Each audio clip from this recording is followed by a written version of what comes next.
কখনো বড় বটিতে বসে মাছ কাটছেন, আবার কখনো মাছের কাঁচা আঁশ বিভিন্ন দোকান থেকে সংগ্রহ করছেন। 250-টিরও বেশি ডিজাইন অপশন নিয়ে ওয়ালটন স্মার্ট ফ্রিজ, বোঝে আপনার প্রয়োজন। সংগৃহীত মাছের কাঁচা আঁশ বস্তায় ভরে হাটচাঁদনির ছাদে নিয়ে তা রোদে শুকাচ্ছেন। এরপর তা বস্তায় ভরে ওজন করে যশোর থেকে আসা মাছের আঁশ ব্যবসায়ীদের কাছে বিক্রিও করছেন। ঝিনাইদহের কালীগঞ্জ উপজেলার পৌর বাজারের হাটচাঁদনির নিচে মাছ বাজারে ঢুকলেই দেখা মিলবে এই চিত্রের। মাছের ফেলে দেওয়া এই আঁশ থেকে বাড়তি আয় করছেন মাছ ব্যবসায়ীরা। 50 থেকে 60 টাকা আমাদের কেজি বর্তমান যেটা আর কি চলছে, এটা বিক্রি করে মাসে দেখা যায় 70 থেকে 80 কেজি আসতে হয়। তো এইটা দিয়ে প্রথমে দিতে একটা ক্রিম ওঠে, 80 টাকা থেকে একটা ক্রিম ওঠে।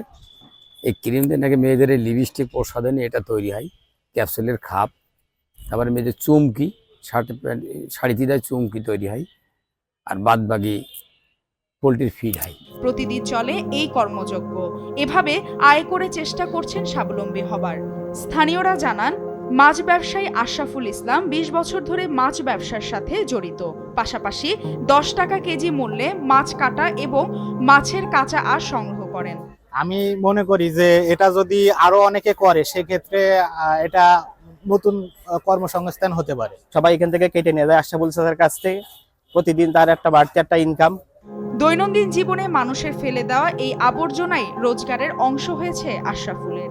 প্রতিদিন 10 থেকে 15 কেজি মাছের আঁশ সংগ্রহ করে থাকেন আশরাফুল। এরপর তার রোদে শুকিয়ে শুকনো আঁশ হিসেবে বাজারে বিক্রি করেন।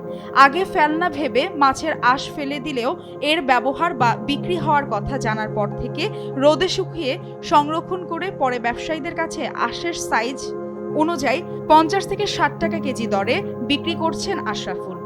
এসব আঁশ যাচ্ছে চীন, জাপান সহ উন্নত সব দেশে, আর তা দিয়ে মুরগির খাবার, ঔষধ শিল্প সহ নানা প্রসাধনী তৈরিতে ব্যবহার হচ্ছে।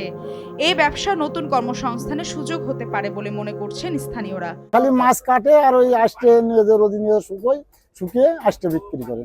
আশরাফুল ইসলাম কালীগঞ্জ উপজেলার ফারাসপুর গ্রামের শাখের আলী বিশ্বাসের ছেলে। প্রতিদিনের কাজের পাশাপাশি এই আঁশ সংগ্রহ করে রোদে শুকিয়ে 70 থেকে 80 কেজি বানিয়ে ব্যবসায়ীদের কাছে বিক্রি করছেন।